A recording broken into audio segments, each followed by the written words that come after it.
Students, today we are going to study in chapter 1 of class 10, power sharing.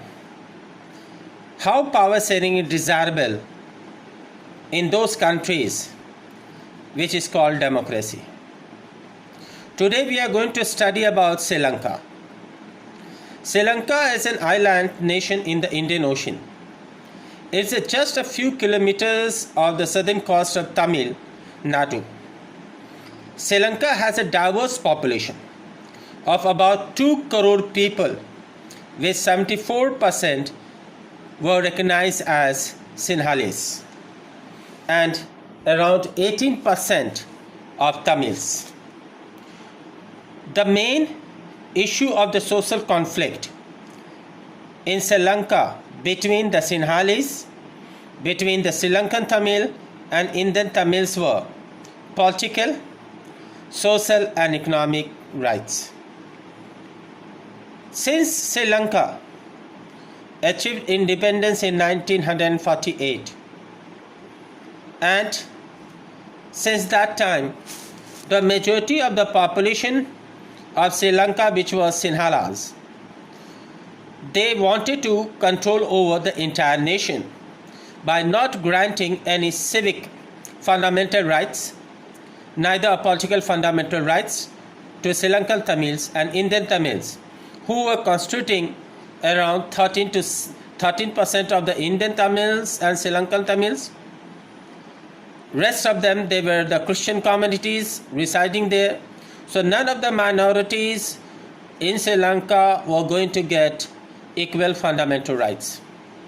Not only that, in 1956, in Sri Lanka, an act was passed to recognize Sinhala as the only official language, and this disregarding the other languages of Tamils. They never stopped till here. The government followed preferential policies on the matter of favoring Sinhala's application on the universities and in the government jobs by giving them special reservations. They did not stop till here.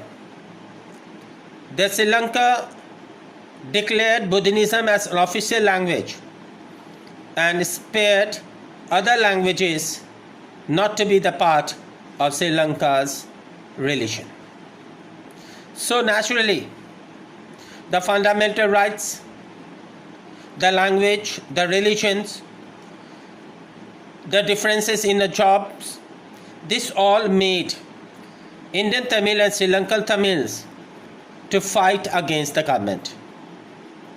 This non-violence method in the beginning turned violence till 1980s, when a political organizations backed by LTTE, means Liberation Tiger of Tamil Eelam, and its chief P. Prabhakaran declared a civil war in Sri Lanka. Now from non-violence to a violence led to an ethnic massacre in a large scale in Sri Lanka. This continued till 3 decades. At last, by the interference of India in 1986, by sending the peacekeeping force, many LTT soldiers were killed, which later on they took the revenge on our ex-Prime Minister, late Rajiv Gandhi, by assassinating him. India too lost by supporting his friend in stabilizing a proper democracy in Sri Lanka. Here everything did not come to an end. The civil war resulted in the killings of thousands of people of both in the communities. The civil war also caused the terrible setback to the social, cultural and economic life of the country. Many families were forced to leave the country as refugees, and lots of people lost their livelihood. At the last, in the year 2000 by the external and internal pressure. The Sri Lankan government were ready to accommodate various problems of Sri Lankan and Indian Tamils.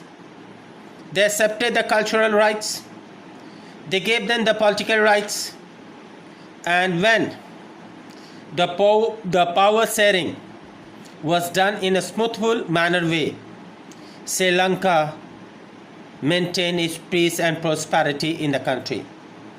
And today it is a developing nation and its GDP is more than our country. So we have seen that the differences in the lead of political and social and cultural differences leads to conflict. And when in the society conflict arises, this leads to the social division of the society. So we have to see in our country like India today, to stop the social differences today, whatever originate between the ethnic groups, to stop the upcoming of the social conflict between the communities, which will reduce the social division. And the day is not far, my dear children, that India will be a top nation in the world. So I hope you like the chapter and the topic today. We will see in the next chapter why we need power sharing in different level. Till that time, remain at home, remain safe, and look after yourself.